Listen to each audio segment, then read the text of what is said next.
সাধু সঙ্গে পূর্ণ কথা। মহারাজ, আচ্ছা বলো তো, মায়ের শেষ কথাটি কি? ছোট কল্যাণীদি, কারোর দোষ দেখো না। মহারাজ বললেন, হ্যাঁ। আর তারপর? ছোট কল্যাণীদি তখন বললেন, জগৎ পর নয়, জগৎকে আপনার করে নিতে শেখো। মহারাজ, বাহ, মাঝখানের কথাটিকে বাদ দিয়ে গেলে। দোষ দেখবে নিজের, এই কথাটিকে বাদ দিয়ে গেলে।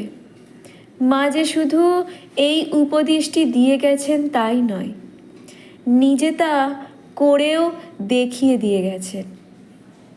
ঠাকুর আর মায়ের জীবনে একটা জিনিস দেখবে, তারা যা বলে গেছেন নিজেরাই তার দৃষ্টান্ত।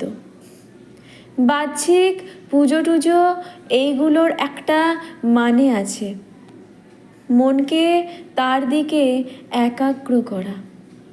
পুজো মানে কি?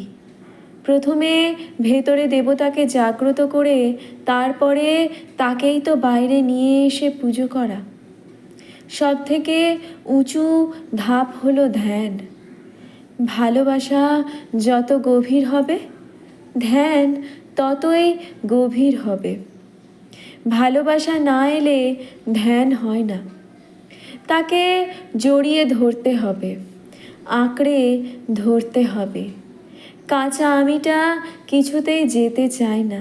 কিছুক্ষণ ধরে পাকা আমিটা চলল, ভাবলে এইবার ঠিক ধরেছি, কিন্তু পরক্ষণে আবার কাঁচা আমি এসে তাকে উল্টে ফেলে দেবে।